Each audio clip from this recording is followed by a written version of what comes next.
Back in 2015, when Tyson Fury beat Vladimir Klitschko after his long reign as heavyweight champ, Fury became known as the best. Now, 8.5 years later, Oleksandr Usyk has beaten Fury, making him the new top dog. Basically, Usyk is now the undisputed king of boxing. Fury has taken down Klitschko, who had been on top for 12 years. So, Fury was known as the man who beat the man. But now, with Usyk defeating Fury, he's earned the title of the man who beat the man who beat the man. Vladimir Klitschko had his brother Vitaly, and Fury had rivals like Anthony Joshua, Deontay Wilder, and now Usyk. But right now, Usyk is at the top of the heavyweight division all by himself. No one's challenging him for the throne. It's been a while since someone's been this dominant in boxing. Not since Lennox Lewis back in the early 2000s. What Usyk did is pretty amazing. People thought he was too small to compete with the big guys, but he proved them wrong. He didn't just become the world heavyweight champ. He did it in a way that surprised everyone and made history in boxing. In 2006, when he was just 19, Oleksandr Usyk won a bronze medal at the first European Championship in middleweight boxing, 75 kilograms. He then moved up to lightweight heavyweight, 81 kilograms, in 2008, and later to heavyweight, 91 kilograms. In 2012, at the London Olympics, he won a gold medal in the heavyweight category. At the same Olympics, Anthony Joshua won gold in the super heavyweight, 91 plus kilograms division, where he and Tyson Fury also competed as amateurs. Usyk went pro as a cruiserweight and completely dominated the division. Between April 2017 and November 2018, he won 5 world title fights in his opponent's home countries, grabbing all 4 major world title belts. He showed his strength by ending Tony Bellew's career in Manchester during his only defense as the undisputed champion. After that, he didn't need to defend his title again. He had beaten everyone in the weight class. Moving up to the heavyweight division was a big deal for Usyk, quite literally. For the last 20 years, heavyweight boxing has been all about huge fighters weighing over 250 pounds. Usyk, standing at 6'3" and coming from the 200-pound limit, seems like a small guy among giants, like David against a bunch of Goliaths. But unlike David, who only beat one giant, Usyk has defeated several, including 2 of the best British heavyweights of their time. Fans have been hoping for a showdown between Tyson Fury and Anthony Joshua for years, but it seemed more likely to be called off than actually happen. However, 3 out of Usyk's 6 heavyweight fights, and 3 of his last 4, have been against either Joshua or Fury. In both of Usyk's fights against Joshua, he was at a disadvantage. He was 3 inches shorter, had a reach 4 inches shorter, and weighed about 20 pounds less. Still, in their first fight, Usyk almost stopped Joshua, and he convincingly beat him at their second match. Against Fury, Usyk faced an even bigger challenge. He was 6 inches shorter, had arms 7 inches shorter, and weighed nearly 40 pounds less. Despite this, he outsmarted and outperformed Fury. In the 9th round, Usyk almost ended the fight, showing his greatness. If the referee hadn't given Fury a break, Usyk might have won then and there. This intense round demonstrated Usyk's skill, especially because just 3 rounds earlier, he was struggling to keep up. Usyk's plan was all about controlling how fast the fight went. Usually, Fury's size lets him control how far away they are and how fast things happen. Usyk knew that he had to get close, using his fancy footwork and tricks like feints, body shots, and left hooks to tire Fury out and make chances for himself. Usyk did this perfectly in the first 3 rounds. But as the fight went on, Fury started to take over. He got more aggressive, aiming for Usyk's body, which had been a weak spot since his early days in boxing. Fury even hit Usyk hard in the 6th round, making it seem like he was going to win soon.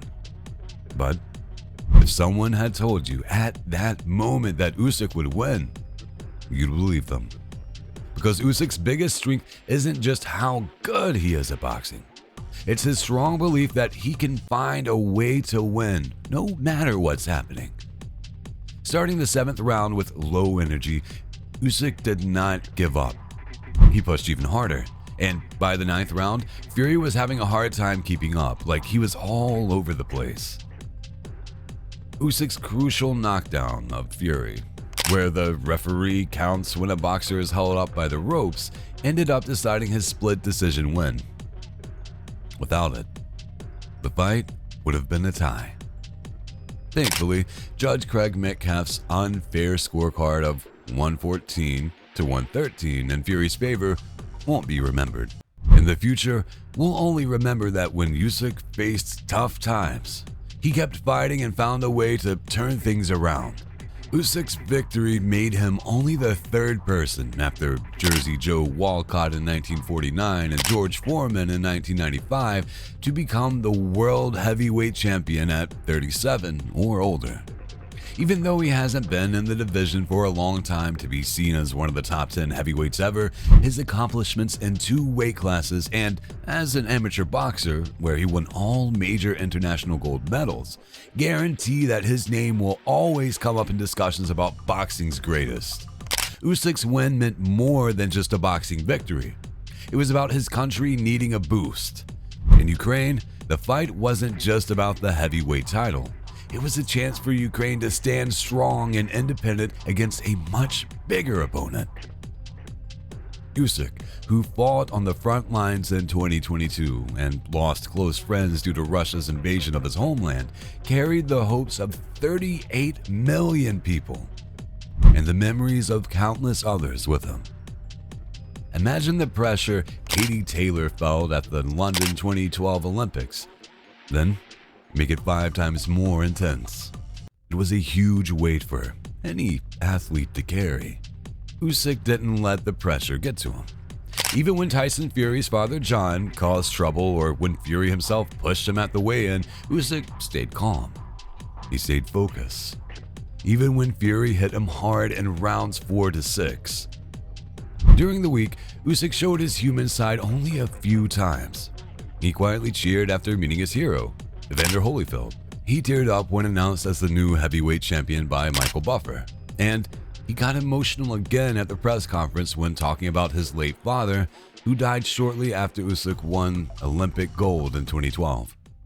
These moments show that Usyk is just like everyone else, even though he's a big deal in boxing. But he's not just an average guy. He's the man. His ability to keep his emotions in check during fight week has been a big part of why he's successful. On the other hand, Tyson Fury is almost the opposite of Usyk in many ways. Even though Fury lost a lot on Saturday night, his title, his winning streak, and maybe even hurt his nose, his ability to survive in the 9th round added another layer to his story. Despite being knocked down 8 times in his career and being in trouble twice, he's never been knocked out. For a long time, the very skilled Gypsy King confidently said that no one could beat him. And honestly, it seemed true until Usyk moved up from cruiserweight. Fury really fought hard on Saturday night, but he just couldn't fight well enough to beat Oleksandr Usyk. Losing isn't something to feel bad about. Almost every famous heavyweight champion, except Rocky Marciano, has lost at least once. Some of the greatest heavyweights, like Jack Dempsey, George Foreman, and Joe Frazier, weren't seen as the best in their own time. Fury's record is still impressive today. Beating Vladimir Klitschko and having those exciting fights with Deontay Wilder will always be remembered. Even after he stops boxing, people will still talk about him in the boxing world. Fury sometimes says controversial things, like when he suggested the judges favored Usyk because of sympathy for Ukraine. He got criticized online, but it's important to remember that he had just been in a tough fight and was probably not thinking straight. Despite his rude comments, he did take a moment to wish everyone a happy new year. This brings up a question. Why do we interview boxers right after they've been through such tough fights? We don't do that with rugby players who suffer head injuries. Maybe it's because in boxing, head injuries are a part of the game itself. Usyk and Fury have had successful careers and made a lot of money for their families. They probably don't need to fight anymore, but they likely will. Fury might be rich, but he's also proud. Most boxers don't want to retire after being defeated by someone else. Is Usyk the greatest heavyweight ever? Let us know what you think in the comments below, and remember to like and subscribe.